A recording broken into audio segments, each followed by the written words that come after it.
ዛሬ ሚያዝያ 27 ቀን 2018 ዓመተ ምህረት ነው።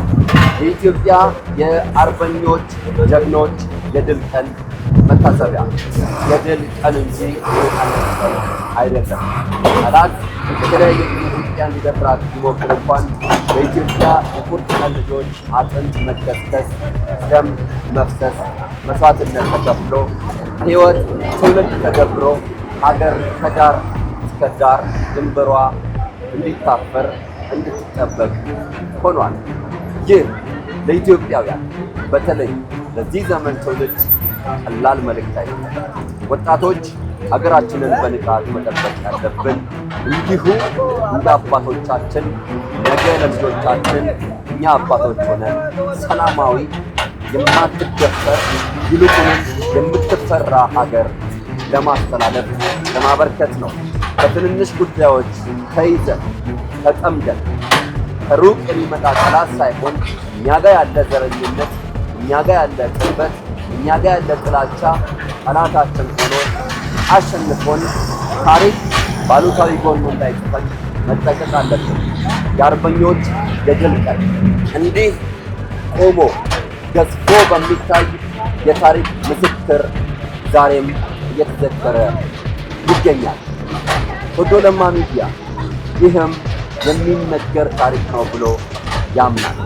እንደ ሀገር ይነገራል። እዚህ የድል የአርበኞች የዓመታዊ መታሰቢያ ቀን መዘከሪያ ቦታ ላይ 4 ኪሎ ድባቡን ስሜቱን ተጋርቷል፣ ታድሟል። አባቴ እንኳን አደረሶ፣ እንኳን ደስ አለው። እንኳን አደረሰን፣ እንኳን አብሮ አደረሰን። ስሙን ማን ልበል? ስሜ ወሰን ሰገድ እባላለሁ። ምን ተሰማዎት? ይህንን ቀን ለኔ ልዩ ነው። የነፃነት የድል በዓል ነው አንተ እንደተናገርከው። ይህን ደግሞ ማንኛውም ሀገር በዓለም ላይ በጣም ጥቂት የታደሉ ብቻ ናቸው። በተለይም ደግሞ ኢትዮጵያችን ብቻ ትመስለኛለች። የጥቁር ሕዝቦች ኩራት ናት። በዚህ ላይ ደግሞ በሁለተኛው ዓለም ጦርነት ወረራ እንደገና ጀግኖች በዱር በገደሉ 5 ዓመት ተዋድቀው ቀዳማዊ ኃይለ ሥላሴ ንጉሠ ነገሥት በዛሬዋ ዕለት የኢትዮጵያን ሰንደቅ ዓላማ ከፍ አድርገው የሰቀሉበት ዕለት በመሆኑ ይህ ለኛ ታላቅ የድል ቀን ነው። ዳግማዊ አድዋ ነው። የ5 ዓመቱ የፋሽስት ወረራ የተሰበረበት ቀን ነው እና እኔ ደስተኛ ነኝ። ወጣቱ ትውልድ አንተ እንደገለጽከው ሀገርን በነፃነት የመጠበቅ ታላቅ አደራ አለበት። የነፃነት ትርጉሙ የሚገባን ከኢትዮጵያ ምድር ወጥተን ስንታይ ነው። ምክንያቱም ኢትዮጵያ የነፃነት ምድር በመሆኗ በጀግኖች ልጆቿ ኮርታ ይኸው ለብዙ ሺህ ዘመናት ተጠብቃ ኖራለች። ወደፊትም ትቀጥላለች።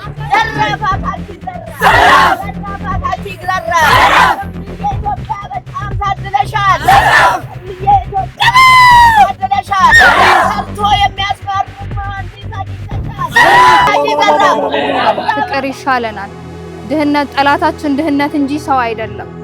እኛ በፍቅር ነው እዚህ የደረስነው። ጀግኖች አባቶቻችን ደም ከፍለው እዚህ አደርሰውናል። እኛ ደግሞ የሰጡንን በመስዋዕትነት ያቆሟትን ሀገር እኛ በፍቅር እናስቀጥላት፣ በአንድነት እናስቀጥላት።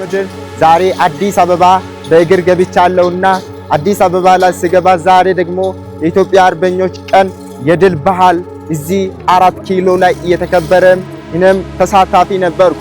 ለወጣቱ የሚያስተላልፈው መልእክት ወጣት ሀገርን ታለማለህና ትችላለህና አንተ ጉልበት አለህ ነህና አንተ ሁሉንም ነገር የምትሞክር ሳትሆን የምትችል ተግብረ የምታሳይ ነህና የባህር በርን የምታስመልስ ህዳሴ ግድብን ገድበ ያሳየ ኢትዮጵያ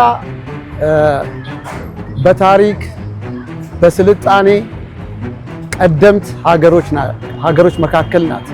በተለይም ከአክሱማዊት ኪንግደም ጀምሮ በቀይ ባህር ስልጣኔ እንደገና ኢትዮጵያ የነፃነት መሪ ሆና ጥቁር ህዝቦችን በመላው ዓለም የሚገኙ እስከ ላቲን አሜሪካ ድረስ ካሪቢያን ህዝቦችን ሁሉ ለአፍሪካውያን ደግሞ የድል የነፃነት ጮራ አብሳሪ ሀገር ናት። ኢትዮጵያ ለአፍሪካውያን የተለየች እንደ ቅድስት ምድራቸው ቅድስት ሀገራቸው የሚቆጥሯት ናት። ምክንያቱም ነፃነትን ማንነትን፣ አፍሪካዊነትን፣ የሰው ልጅን እኩልነትን የተበሰረባት ምድር ስለሆነች ኢትዮጵያ ናት።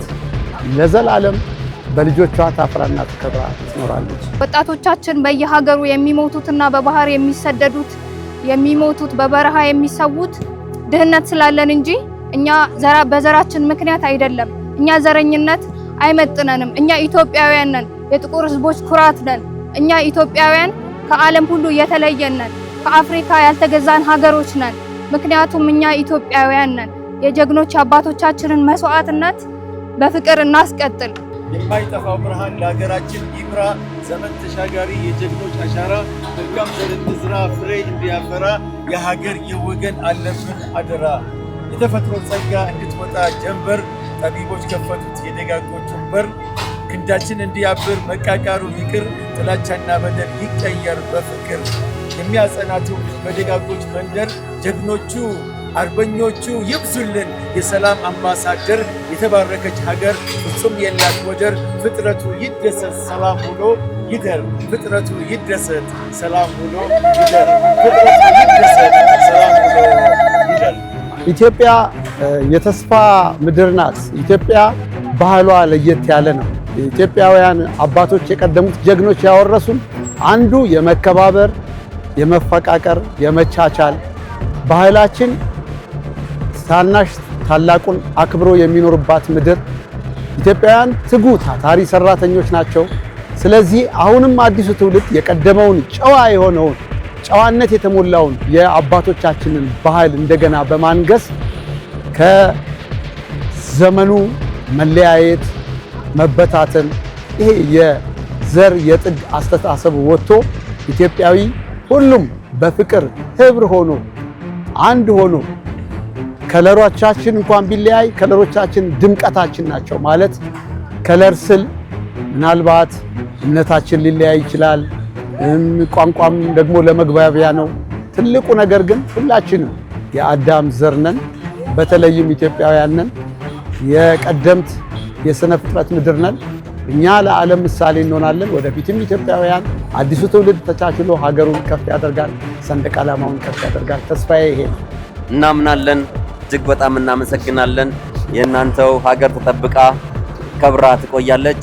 እግዚአብሔር ያግዘናል፣ ያግዘን። በጣም አመሰግናለሁ። መልካም በዓል። እግዚአብሔር ኢትዮጵያንና ሕዝቧን ይባርክ። አሜን።